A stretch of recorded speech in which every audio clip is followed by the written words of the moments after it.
साथियों नमस्कार, एक बार फिर से आपका स्वागत है मेरे चैनल लीगल कॉज में। साथियों, अगर इस चैनल को अभी तक आपने सब्सक्राइब नहीं किया है तो मैं आपसे रिक्वेस्ट करूंगा कि इस चैनल को सब्सक्राइब करें ताकि कानून से रिलेटेड लेटेस्ट अपडेट आप तक पहुंचती रहे और आप उससे लाभान्वित होते रहें। साथियों, अगर आपने किसी बैंक में कोई लॉकर ऑपरेट किया है, आप कोई लॉकर रखते हैं और उस लॉकर के कंटेंट्स से रिलेटेड कोई इशू उत्पन्न होता है, उसका सामान गायब हो जाता है या उसकी सेफ्टी से रिलेटेड कोई मिस हैपनिंग हो जाती है, तो ऐसे केस में आपके पास क्या रेमेडी है और बैंक की इसके बारे में क्या जिम्मेदारी बनती है, क्या ड्यूटी है, इसके बारे में सुप्रीम कोर्ट ने 21 फरवरी 2021 को Amitabh Das Gupta versus United Bank of India के मामले में बहुत ही महत्वपूर्ण जजमेंट दिया है, जो आप सब लोगों को जो बैंक में लॉकर ऑपरेट करते हैं उनको जानना चाहिए। साथियों, इस केस में जो फैक्ट थे उस फैक्ट के अनुसार एक व्यक्ति ने बैंक में अपना लॉकर ओपन करवाया और एक दिन उनको ये जानकारी मिलती है जब वो बैंक में जाते हैं कि उनका जो लॉकर था वो 1 साल पहले बैंक के द्वारा तोड़ दिया गया है और उसके कंटेंट्स निकालकर वो लॉकर किसी दूसरे को रीअलॉट कर दिया गया है। जब इस बारे में फर्दर इंक्वायरी की जाती है तो पता चलता है कि बैंक ने बिना नोटिस दिए उनका लॉकर तोड़ा और जितने कंटेंट्स थे, कुल 7 ऑर्नामेंट्स में से सिर्फ 2 ऑर्नामेंट उन्होंने अपने पास दिखाए कि 2 ऑर्नामेंट उनको मिले हैं।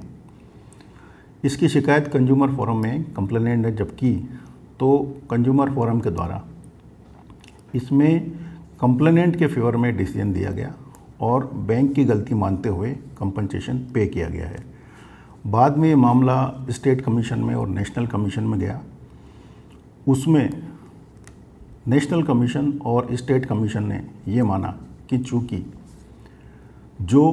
लॉकर तोड़ा गया है वो बिना किसी परमिशन के या बिना किसी नोटिस के तोड़ा गया है, इसलिए वो गलत है और इसमें बैंक की जिम्मेदारी बनती है। लेकिन जहाँ तक कंटेंट का सवाल है, बैंक के लॉकर में जो ज्वेलरी रखी हुई थी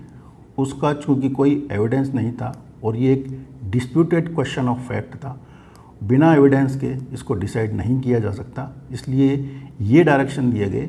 कि सिविल कोर्ट में जाकर के इसके बारे में दावा प्रस्तुत किया जाए। सुप्रीम कोर्ट के सामने जब ये केस गया तो सुप्रीम कोर्ट के सामने 2 क्वेश्चन थे। पहला क्वेश्चन ये था कि क्या ऐसे केस में जहाँ किसी लॉकर के कंटेंट के बारे में कोई डिस्प्यूट है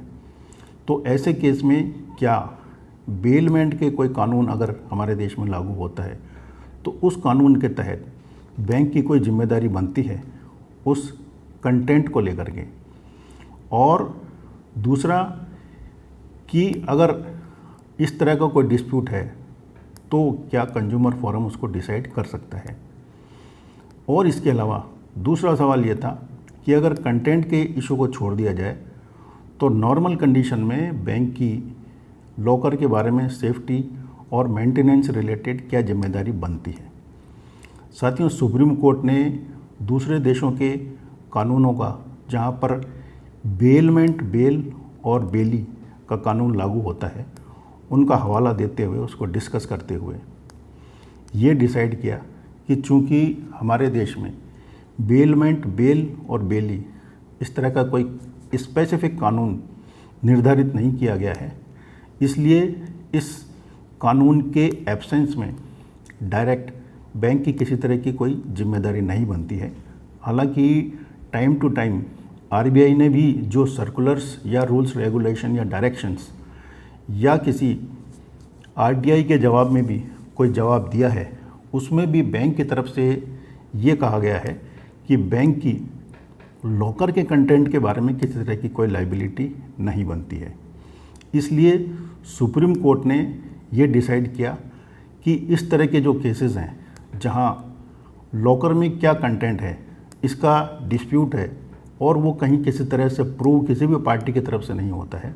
उसको सिविल कोर्ट में ही जा कर के डिसाइड करवाना चाहिए और उसके बारे में केस करना चाहिए। दूसरा सवाल ये था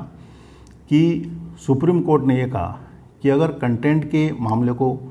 अगर एक तरफ रखा जाए तो जनरल कंडीशन में बैंक को ऑपरेट करने, उसकी सेफ्टी यानी उसकी किसी तरह से कोई चोरी डकैती ना हो, अनऑथराइज एक्सेस ना हो, इसके बारे में बैंक की जिम्मेदारी बनती है। और सुप्रीम कोर्ट ने उसमें काफ़ी पॉइंट्स डिसाइड किए हैं और बैंक से ये आशा की है कि वो उनकी मेंटेनेंस और सेफ्टी से रिलेटेड इस तरह के सारे वो प्रिकॉशंस और सेफ्टी मेजर्स अडॉप्ट करें जो उस लॉकर को ऑपरेट करने के लिए, मेंटेनेंस करने के लिए या उसकी सेफ्टी के लिए ज़रूरी हैं। साथ ही साथियों, इस जजमेंट में सुप्रीम कोर्ट ने चूंकि इस तरह का कोई स्पेसिफिक कानून बैंक की जिम्मेदारी का कंटेंट के बारे में नहीं है, सुप्रीम कोर्ट ने आरबीआई को ये डायरेक्शन दिए हैं कि वो इस जजमेंट के 6 महीने के अंदर अंदर अपने rules, regulation, directions, guidelines frame करें जो इस बात को इंश्योर करें और इस बात को डिसाइड करें कि लॉकर से रिलेटेड क्या बेस्ट पॉसिबल डायरेक्शंस और सेफ्टी मेजर्स और कंटेंट के बारे में बन सकते हैं। इस तरह के डायरेक्शंस या गाइडलाइंस फ्रेम करें और इसके अकॉर्डिंगली इस पिटीशन को डिसाइड किया। तो साथियों, आज की तारीख में अगर कहीं किसी तरह से आपके लॉकर के कंटेंट का कोई इशू होता है तो सबसे पहले आपको ये प्रूव करना पड़ेगा